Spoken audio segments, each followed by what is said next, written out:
Om Swastiastu, Assalamualaikum warahmatullahi wabarakatuh. Salam sejahtera bagi kita semua. Nah, di sini saya akan kembali mempresentasikan materi mengenai revisi tes awal analisis urin pada penderita diabetes. Nah, sebelumnya perkenalkan, nama saya Hairunisa, NIM 18130310313. Kemudian kita lanjut pada soal yang pertama. Sebutkan minimal 3 komponen urin manusia.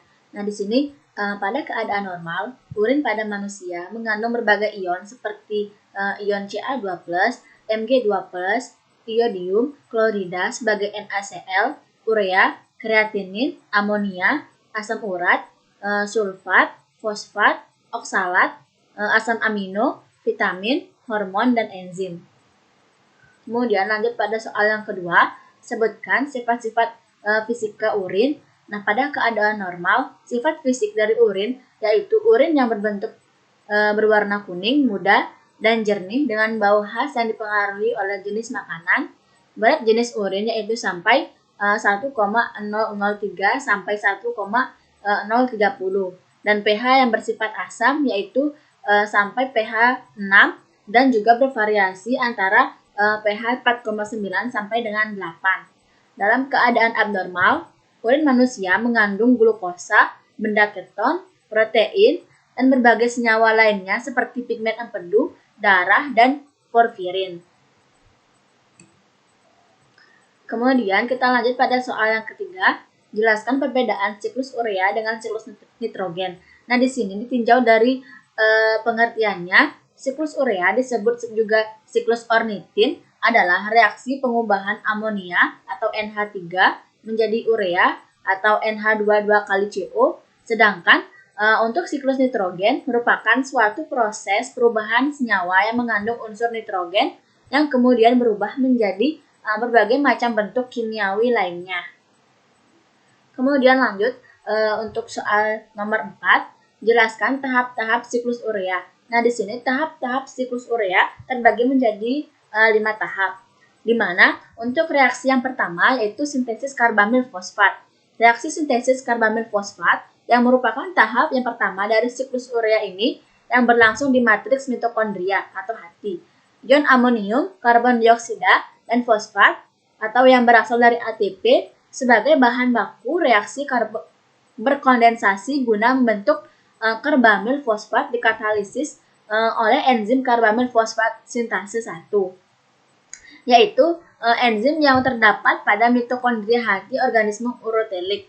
Nah, 2 ATP yang dihidrolisis selama reaksi ini menyiapkan tenaga penggerak untuk sintesis 2 ikatan kovalen, ikatan amida, dan ikatan campuran asam karboksilat, asam fosfat anhidrida dari karbamil fosfat. Dengan kata lain, reaksi ini membutuhkan suatu energi dan ditandai dengan adanya perubahan ATP menjadi ADP atau tampak pada skema reaksi.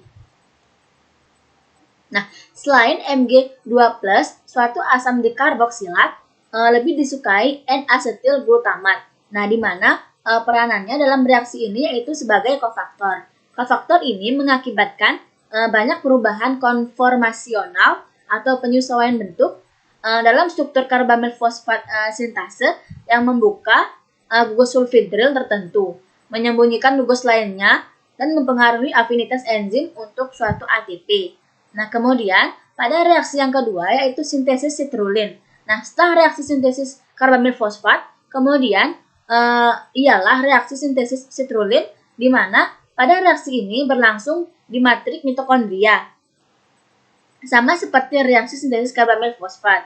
Nah, pemindahan gugus karbamil dari karbamil fosfat ke ornitin membentuk sitrulin plus PI atau ortofosfat atau fosfat anorganik yang dikatalisis oleh enzim L-ornitin transkarbamoilase mitokondria hati. Reaksi sangat berkarakteristik untuk ornitin serta keseimbangan cenderung kuat ke sintesis sitrulin.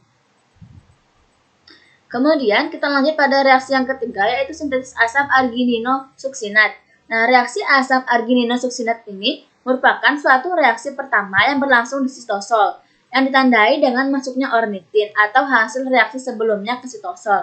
Nah, pada reaksi sintesis asam argininosuksinat ini, aspartat serta sitrulin ini akan diikat bersamaan melalui gugus amino aspartat diikat dengan enzim argininosuksinat sintase. Nah, reaksi ini memerlukan ATP yang ditandai dengan adanya perubahan ATP menjadi AMP serta keseimbangan cenderung kuat ke sintesis arginosuksinat.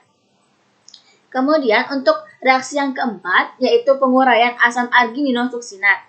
Nah, reaksi penguraian asam argininosuksinat ini berlangsung di sitosol, di mana penguraian asam argininosuksinat memproduksi arginin dan asam fumarat. Reaksi ini dikatalisis oleh enzim argininosuksinase.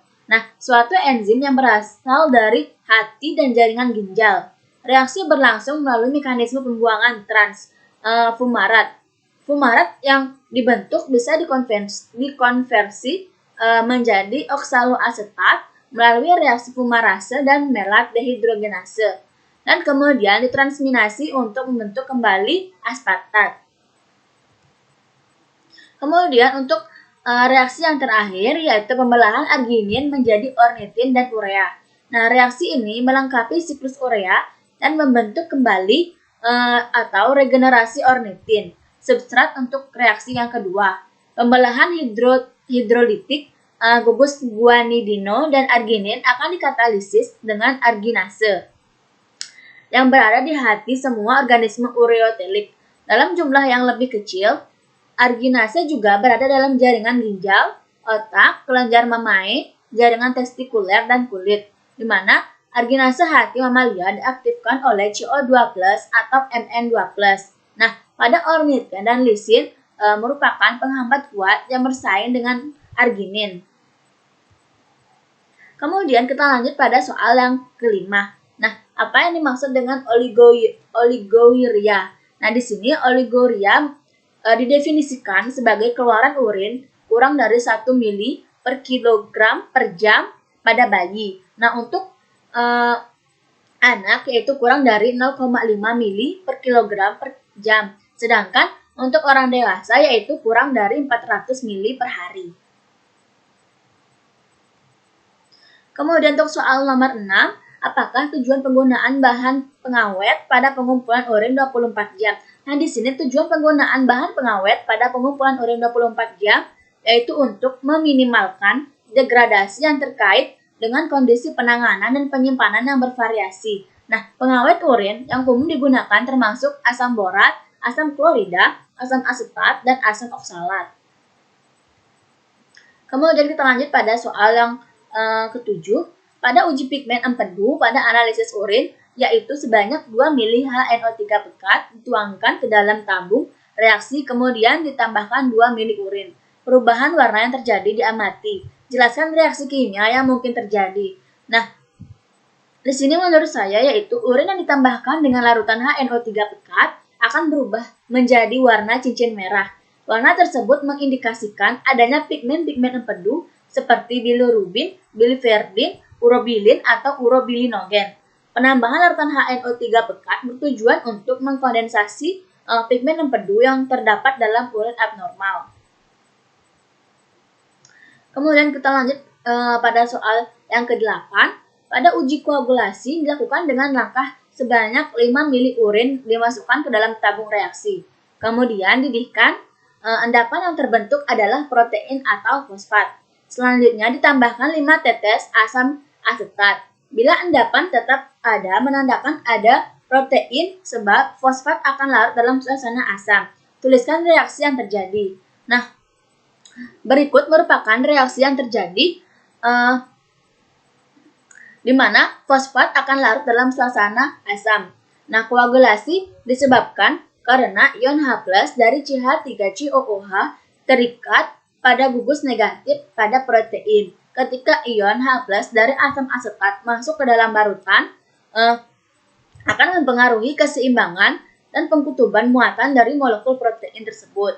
Nah, perubahan pengkutuban ini menyebabkan rusaknya konformasi struktur protein, sehingga menyebabkan terganggunya stabilitas dari suatu protein. Untuk soal nomor 9, tuliskan reaksi yang terjadi pada uji Heller. Berikut merupakan reaksi yang terjadi pada uji Heller. Nah, untuk penjelasannya, prinsip uji Heller di sini yaitu Lapisan endapan atau cincin terbentuk bila protein bereaksi dengan asam nitrat pekat atau HNO3 pekat. Pada reaksi Robert, asam nitrat dan magnesium sulfat bila ditambahkan secara perlahan. Kemudian untuk soal nomor 10, sebutkan makna uji Benedict semi kuantitatif pada analisis urin. Nah, di sini untuk uji Benedict semi kuantitatif merupakan uji yang digunakan untuk mengetahui kandungan glukosa dalam urin yang dapat dilakukan secara kuantitatif.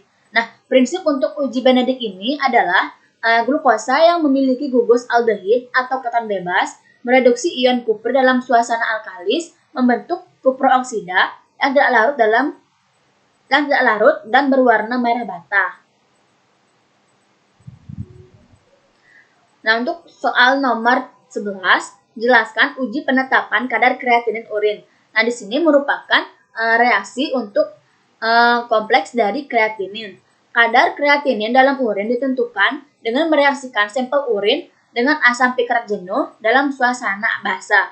Nah, kreatinin bereaksi dengan asam pikrat dalam suasana basah membentuk suatu kompleks kreatinin pikrat berwarna kuning jingga. Nah, penentuan kadar kreatinin dilakukan dengan mengukur absorbansi larutan standar kreatinin pikrat dan larutan sampel uji yang telah direaksikan dengan asam pikrat jenuh dalam suasana basah. Nah, berikut merupakan uji penetapan dari kadar suatu kreatinin. Nah, pada uji Blanco, ke dalam labu ukur 100 ml, tambahkan sebanyak 1,5 ml NaOH 10%, 20 ml larutan asam pikrat jenuh, dan 1 ml aquades, kemudian kocok dan diamkan selama 25 menit. Encerkan larutan dalam labu ukur sampai tanda batas. Kemudian ukur absorbansinya pada panjang gelombang 540 nanometer. Kemudian untuk uji standar 1 dan standar 2. Ke dalam labu ukur 100 ml, tambahkan sebanyak 1,5 ml NaOH 10%, 20 ml larutan asam pikrat jenuh, dan 1 ml standar 1 dan standar 2. Kemudian kocok dan diamkan selama 25 menit. Encerkan larutan dalam labu ukur sampai tanda batas. Kemudian ukur absorbansinya pada panjang gelombang 540 nanometer. Kemudian untuk uji 1 dan uji 2, ke dalam labu ukur 100 ml tambahkan sebanyak 1,5 ml NaOH 10%. Nah, 20 ml larutan asam pikrat jenuh dan 1 ml urin, kemudian kocok dan diamkan selama 25 menit. Encerkan larutan dalam labu ukur sampai tanda batas. Kemudian ukur absorbansinya pada panjang gelombang 540 nanometer. Kemudian untuk soal nomor 12, uji indikasi atau Obermeyer sebanyak 8 ml urin dan 8 ml reaksi Obermeyer dicampurkan dalam tabung reaksi. Kemudian ditunggu beberapa menit dan tambahkan 3 ml kloroform. Larutan dicampur dengan membalik-balikkan tabung kira-kira 10 kali. Nah, kloroform akan mengekstraksi bioindigo. Senyawa apakah bioindigo itu? Nah, di sini senyawa bioindigo itu merupakan senyawa yang membentuk warna biru indigo yang berasal dari asam amino triptofan yang berkombinasi dengan sulfat melalui konjugasi sehingga membentuk indikan atau indoksil sulfat. Kemudian lanjut pada soal nomor 13, pada uji benda keton atau rotera, yakni sebanyak 5 ml urin dimasukkan ke dalam tabung reaksi. Nah, ditambahkan kristal amonium sulfat sampai jenuh. Kemudian ditambahkan 2-3 tetes Na nitropurusida dan 1-2 tetes amonium hidroksida pekat. Didiamkan selama 30 menit, hasil positif ditandai oleh warna ungu. Apa yang menyebabkan terjadinya warna ungu pada reaksi di atas? Nah, terbentuknya warna ungu pada reaksi di atas yaitu karena adanya reaksi sampel dengan nitropurusida, yang mana jika terjadi cincin ungu pada perbatasan kedua lapisan cairan, maka urin menghasilkan uji positif mengandung benda keton. Untuk soal nomor 14, jelaskan peran enzim argininosuksinat liase. Nah, di sini untuk peran enzim argininosuksinat liase yaitu untuk membantu L-argininosuksinat dipecah menjadi fumarat dan L-arginin. Untuk soal yang terakhir, seiring dengan makin lamanya berpuasa, otak mulai menggunakan badan keton sehingga glukosa darah dapat dipertahankan. jumlah protein otot yang diurai menjadi asam amino untuk gluconeogenesis juga berkurang. Jelaskan akibat yang terjadi pada siklus urea. Nah, di sini menurut saya di mana jumlah protein otot yang diurai menjadi asam amino untuk gluconeogenesis juga berkurang, sehingga menyebabkan terjadinya penurunan terhadap pembentukan urea.